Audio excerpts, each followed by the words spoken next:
High friends, welcome back to my YouTube channel. আজি হৈছে 18 তাৰিখ। আজি আসাম পুলিচৰ লগতে কামাণ্ডৰ লগতে বিভিন্ন বিভাগৰ ৰিজাল্ট দিছে। আজি পুৱাতে ৰিজাল্টটো পালোঁ। মই এবিধ চিলেক্ট হ'লোঁ। সেইবাবে মই মন্দিৰলৈ ইয়াত টিলিঙা মন্দিৰ গৈছোঁ। প্ৰথম ভগৱানকে দৰ্শন কৰি লৈছোঁ। চাই থাকক আপোনালোকে মোৰ ভিডিঅ'টো। অসম চৰকাৰৰ স্বচ্ছ আৰু নিকাভাৱে ৰিজাল্টটো উলিওৱাৰ বাবে বহুত বহুত ধন্যবাদ থাকিল। লগতে হিমন্ত বিশ্ব শৰ্মা, লগতে DGP ভাস্কৰজ্যোতি মহন্ত ছাৰক বহুত বহুত ধন্যবাদ জনাইছোঁ যে আপোনালোকে স্বচ্ছভাৱে আৰু নিকাভাৱে চাকৰিটো দিছে। এয়া টিলিঙা মন্দিৰ পোনে সোমাইছোঁ।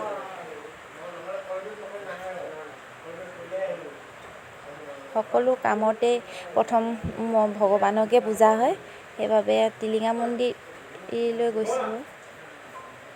ইণ্টাৰভিউ টাইমত গৈছিলোঁ। তাত আশা আছিল যেতিয়া চাকৰি পাম বা চাকৰিৰ নাম আহিব তেতিয়া আকৌ মন্দিৰলৈ যাম বুলি।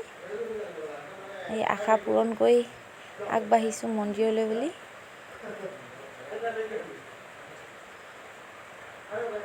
আপোনালোকে চাই থাকক ভিডিঅ'টো।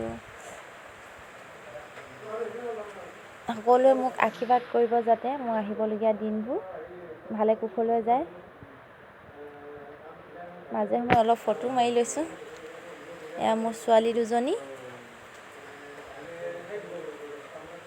মোৰ হাজবেণ্ড আৰু ছোৱালী দুজনীৰ লগত মৰা ফটো। ইয়াত মোৰ বেষ্ট ফ্ৰেণ্ড কৰবী গগৈ, তাইও এইবাৰ আসাম পুলিচত UBত চিলেক্ট হৈছে। তাকো মন্দিৰত পাই বহুত সুখী হ'লোঁ। মন্দিৰত পূজা কৰা টাইমত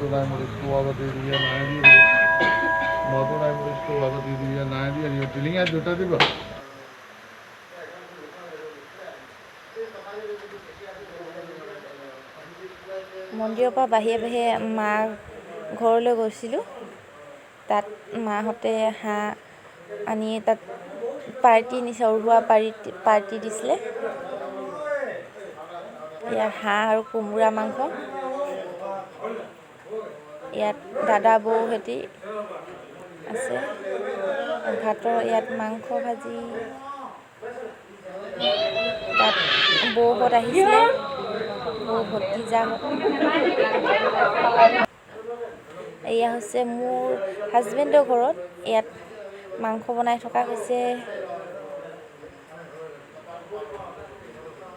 ভিডিঅ'টো শেষলৈকে চোৱাৰ বাবে ধন্যবাদ থাকিল। Bye bye.